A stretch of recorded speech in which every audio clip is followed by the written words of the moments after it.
What's up guys? I hope you are doing well. I am Veer, welcome to stellar family. तो कैसे हो दोस्तों? मैं आशा करता हूँ शानदार तरीके से आप लोग अपनी लाइफ को एंजॉय कर रहे हो, अपनी सेहत, फैमिली और पढ़ाई का ध्यान काफी अच्छे से रख रहे हो। तो ये जो वीडियो है ये हर एक एग्जाम के लिए आप लोगों को फायदा पहुंचाने वाली है, चाहे आप लोग इंडिया के अंदर किसी भी एग्जाम की तैयारी क्यों ना कर रहे हो। यहाँ पर यूपीएससी या ईपीएफओ लिखा हुआ है, इसका मतलब ये नहीं कि बस इन्हीं एग्जाम में फायदा पहुंचाएगी। आप लोगों को ये स्टेट के जितने भी एग्जाम होते हैं उनके अंदर फायदा पहुंचाएगी, और किसी भी एग्जाम की आप लोग तैयारी कर रहे हैं ये एक अच्छा लेवल आप लोग का तैयार कर देगी, ताकि आप लोग उस एग्जाम में जाकर कंफर्टेबल फील करो। बस आप लोग एक छोटा सा काम करना है, जैसे ही स्क्रीन पर आप लोग क्वेश्चन दिखेगा, मेरे आंसर बताने से पहले एक बार खुद से उसको अटेम्प्ट कर देखिए। इससे ये होगा, अगर आप लोग उसको यहीं पर ही एक बार गलत कर लेंगे तो फिर एग्जाम में आप लोग उसको गलत नहीं करेंगे। सही होता है तो अच्छी बात है, गलत हो जाता है तो और भी अच्छी बात है। इसका मतलब ये होगा कि अब एग्जाम में आप लोग उसको याद रखोगे, क्योंकि गलती जो है नॉर्मली इंसान याद रख लेता है। तो इससे काफी अच्छा फायदा आप लोगों को देखने को मिलेगा। और इसी के साथ में वीडियो कंप्लीट होने के बाद में अपना स्कोर जरूर देखा कीजिए कि आप लोगों का स्कोर बढ़ रहा है या घट रहा है। अगर घट रहा है तो थोड़ा सा देखिए कहां पर कमी रह रही है, आप लोगों को उसके ऊपर किस तरीके से काम करना है, और बढ़ रहा है तो फिर अच्छी बात है, और अच्छे से आप लोगों को फोकस देकर आगे बढ़ना है। और वीडियो सुनने के बाद में लगेगा कि पीडीएफ आप लोगों को चाहिए तो टेलीग्राम से जाकर इसको डाउनलोड कर लीजिएगा, लिंक वीडियो के नीचे आप लोगों को इसका डिस्क्रिप्शन बॉक्स में मिल जाएगा। ओके, तो आइए आज का डिस्कशन स्टार्ट करते हैं बिना किसी देरी के। आज का फर्स्ट क्वेश्चन देखते हैं। क्वेश्चन में यहां पर बात की जा रही है एक मोनेस्ट्री के बारे में। मोनेस्ट्री को हिंदी में बोलते हैं मठ। तो यहां पर आप लोगों ने कई बार बुद्धिज्म के बारे में सुना होगा, तो उसी से रिलेटेड है यहां पर बात की जा रही है। यहां पर ये है गंडंग तेंज चेंग लिंग। ठीक है, तो ये एक मोनेस्ट्री है, ये कहां पर लोकेटेड है, क्यों न्यूज में, उसके बारे में भी हम लोग बात करेंगे। तो इसका नाम आप लोगों को पता होना चाहिए। इसको बोलते हैं तेंग चेंग लिंग। तो ये चाइना में है, नेपाल में है, मंगोलिया में है, या फिर भूटान में है। ए बी सी या फिर डी सही आंसर यहां पर क्या है? तो जो सही आंसर है यहां पर इसका ये सी यानी कि मंगोलिया। एक बार डिटेल में समझ लेते हैं आखिर क्यों न्यूज में है ये न्यूज में इसलिए क्योंकि अभी मंगोलिया के जो लीडर थे वो हमारी कंट्री की विजिट पर थे, और हमारी कंट्री की साइड से एक लॉर्ड बुद्धा की जो स्टेचू है वो यहां पर इस मोनेस्ट्री में, ये हमारी कंट्री की साइड से एक तरीके से यहां पर एक गिफ्ट किया गया है। कहां पर है ये है उलानबातर, जो कि मंगोलिया की कैपिटल है, और मंगोलिया में ये लोकेटेड है। ठीक है, तो इसके बारे में आप लोग आइडिया रख सकते हैं। बुद्धा की जो टीचिंग है उसके बारे में यहां पर बेसिकली बात की गई है। लोकेशन आप लोग देख सकते हैं, ये होगी हमारी कंट्री। थोड़ा सा ऊपर आएंगे तो ये आप लोगों को मंगोलिया देखने को मिलेगा। रसिया और चाइना के बीच में सैंडविच की तरीके से है मंगोलिया, और ये मंगोलिया की कैपिटल आप लोगों को भी नजर आएगी, ये हो गया उलानबातर। ये बिल्कुल आप लोग ऐसे ही बोल सकते हैं जिस तरीके से हमारी कंट्री और चाइना के बीच में नेपाल है सैंडविच, ऐसे ही मंगोलिया वहां पर उन दोनों कंट्री के बीच में एज ए सैंडविच आप लोगों को देखने को मिलता है। ओके, तो आंसर क्या हो गया? यहां पर आंसर हो गया इसका सी। आगे बढ़ता हूं। बात की जा रही है यहां पर ग्लोबल गोलकीपर गोल के बारे में। ये अभी एक अवार्ड है जो कि रिसेंटली दिया गया है किसी एक पर्सनैलिटी को हमारी कंट्री की, तो उसी के बारे में कौन सी स्टेटमेंट करेक्ट है ये आप लोगों को बताना है। बोला गया कि अमिताभ बच्चन जी को यहां पर ये अवार्ड दिया गया है, जिसको ग्लोबल गोलकीपर अवार्ड के नाम से हम लोग पुकारते हैं। Bill and Melinda Gates foundation के द्वारा ये अवार्ड दिया जाता है, और ये अवार्ड 5 कैटेगरी में दिया जाता है। वो कैटेगरी जो कि सस्टेनेबल डेवलपमेंट गोल के बारे में बात करती है। तो कौन सी स्टेटमेंट करेक्ट है? ए में बोला गया ओनली 1, बी में बोला गया 1 एंड 2, सी में बोला गया 2 एंड 3, डी में बोला गया 1 एंड 3। सही आंसर क्या है? ए बी सी या फिर डी। सही आंसर यहां पर इसका सी, यानी कि 2 एंड 3 स्टेटमेंट सही है। फर्स्ट स्टेटमेंट यहां पर गलत है। जान लेते हैं क्यों है गलत और क्यों है सही। पहली बात तो यहां पर यह अमिताभ बच्चन जी को यह अवार्ड नहीं दिया गया है, यह अवार्ड दिया गया हमारी कंट्री के प्राइम मिनिस्टर नरेंद्र मोदी जी को, जो कि रिसेंटली अभी उनको न्यूयॉर्क में गए थे, तो यह अवार्ड उनको दिया गया था। इसी के साथ में bill and Melinda Gates, Bill Gates और उनकी वाइफ है मिलिंडा गेट्स, उनके नाम पर यह फाउंडेशन है जो कि सस्टेनेबल डेवलपमेंट गोल के लिए काम करती है। टोटल मिलाकर हमारे सामने 17 सस्टेनेबल डेवलपमेंट गोल है यूनाइटेड नेशन के द्वारा, जो कि हम लोग को अचीव करने हैं।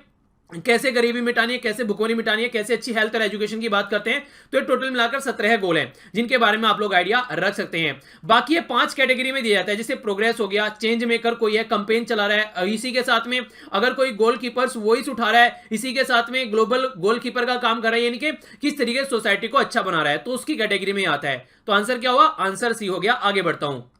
इंपॉर्टेंट क्वेश्चन बात कर रहा है G20 के बारे में, कौन सी स्टेटमेंट करेक्ट है ये बताना है। बोला जा रहा है कि G20 एक इंटरनेशनल फोरम है, एक तरीके का मंच आप लोग बोल सकते हैं, जो वर्ल्ड की लीडिंग इंडस्ट्रियलाइज एंड इमर्जिंग जो इकोनॉमी है उनको एक साथ लेकर आता है।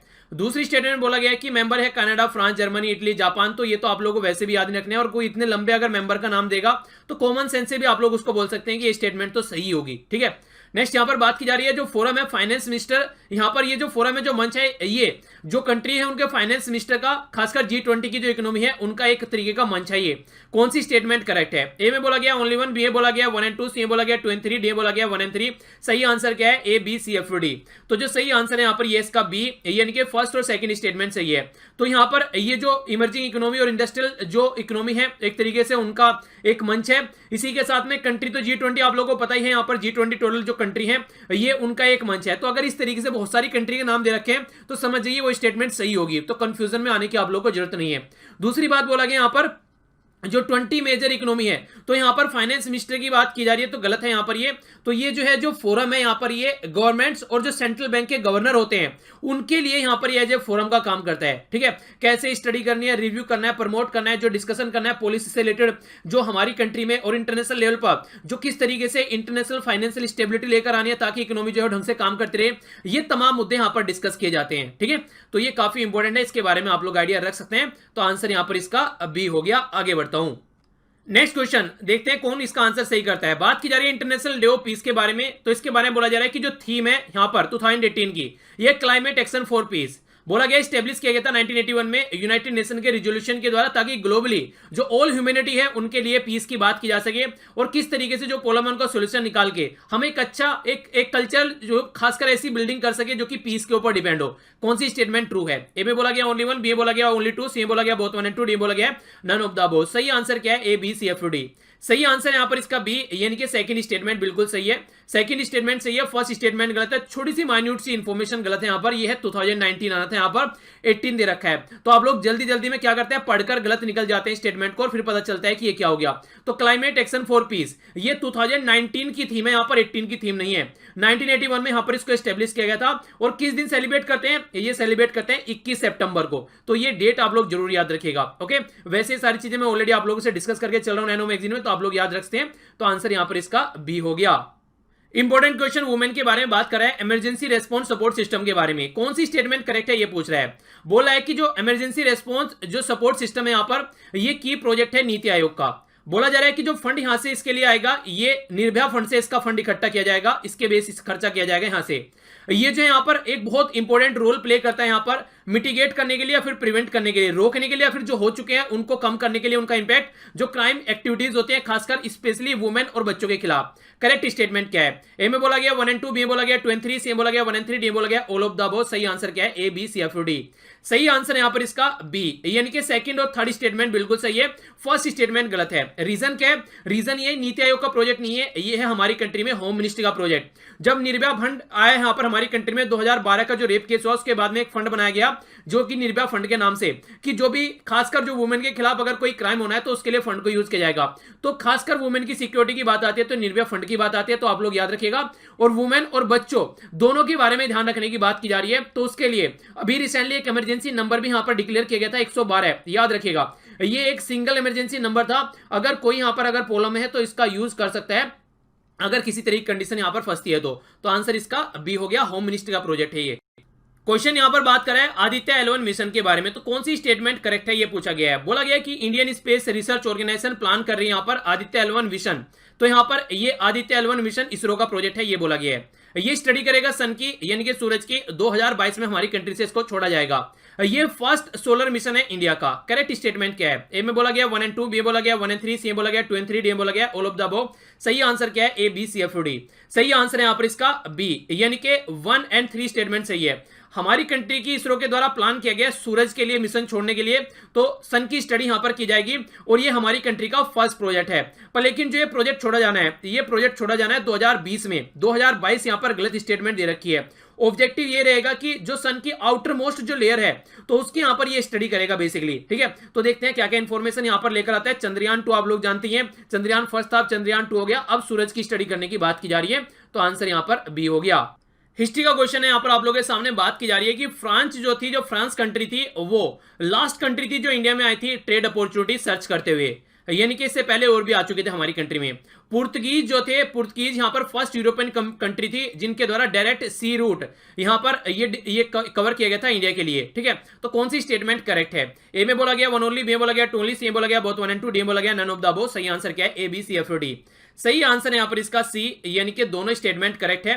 पहली स्टेटमेंट में बोला गया जो फ्रांस है यहाँ पर ये लास्ट कंट्री थी, तो फर्स्ट कंट्री कौन सी थी, वो थी पुर्तगीज। तो ये जो कंट्री थी ये यूरोप से हमारी कंट्री के साथ में व्यापार करने के लिए आती थी, और यहाँ पर डायरेक्ट सी रूट जो खोजा गया था वो कौन पर्सनैलिटी थे, वो थे वास्को डिगामा।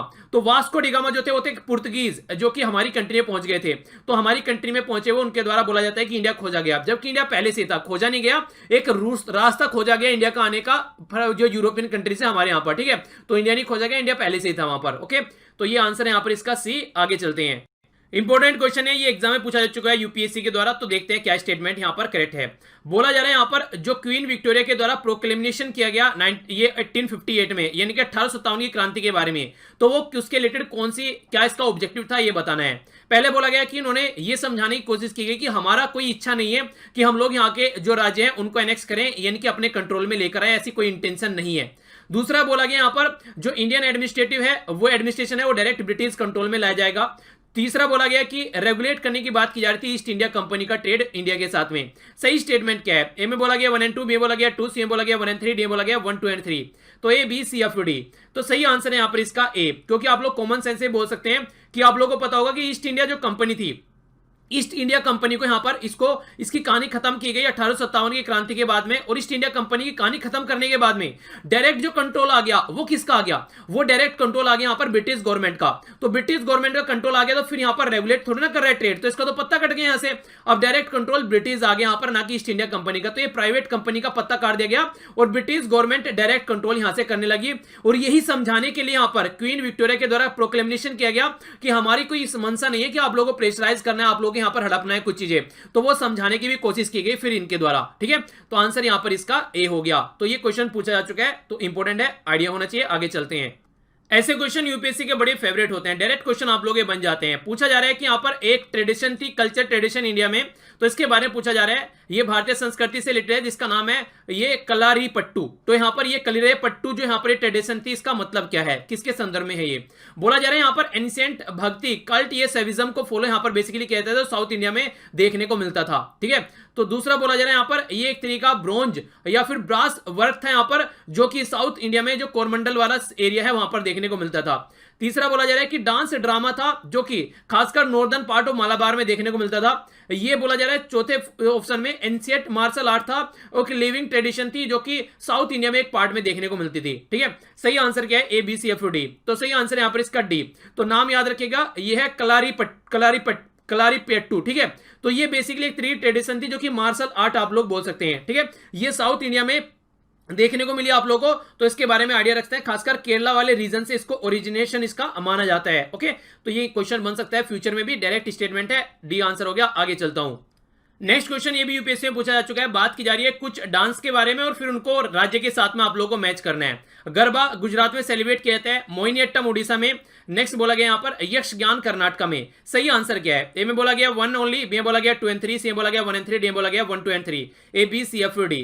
तो जो सही आंसर यहां पर ये हो गया आप लोगों के सामने सी, यानी कि फर्स्ट सही है यहां पर, ये गुजरात में। मोहिनीअट्टम जो यहां पर बोला गया है ये गलत है यहां पर, ये आप लोगों को केरला में देखने को मिलेगा, उड़ीसा में नहीं है। और यहां पर ये जो बोला जा रहा है ये कर्नाटक में यक्षगान, तो इसके बारे में आप लोग आइडिया रख सकते हैं।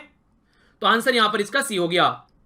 इसी के साथ में एक इंपॉर्टेंट बात आप लोग और याद रखते हैं, हमारी कंट्री में जो क्लासिकल डांस है, इंडियन क्लासिकल डांस, तो इनके बारे में याद रखिएगा, ये हमारी कंट्री में नाट्य शास्त्र से बेसिकली इनको ट्रेस किया जाता है।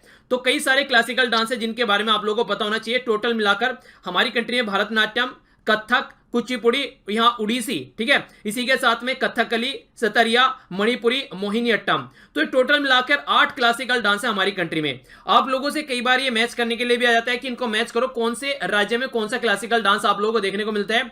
तो भारतनाट्यम जो है वो तमिलनाडु में देखने को मिलेगा, कथक जो है वो उत्तर प्रदेश में, कथकली केरला में, कुचिपुड़ी आंध्र प्रदेश, उड़ीसी उड़ीसा में, सतारिया ये कई बार पूछा जा चुका है सतारिया, तो इसके बारे में आप लोगों के माइंड में कंफ्यूजन नहीं होना चाहिए, ये आसाम यानी कि नॉर्थ ईस्ट से रिलेटेड है। और देखिए कुचिपुड़ी को आप लोग ऐसे याद रखते हैं जैसे मान लीजिए किसी इंसान को दिखता नहीं है, ठीक है, तो उसके सामने कच्ची पूरी रख दी तो बेचारा वो खा रहा है उसको किसी तरीके से, तो आंध्र प्रदेश, ठीक है। तो जिस तरीके से कि तो आप लोग कैसे भी इस तरीके से तिकड़मबाजी लगाकर याद रखिए, क्योंकि कई बार मैच करने के लिए आ जाता है। मणिपुरी हो गया ये मणिपुर में, और मोहिनीअट्टम हो गया केरला में।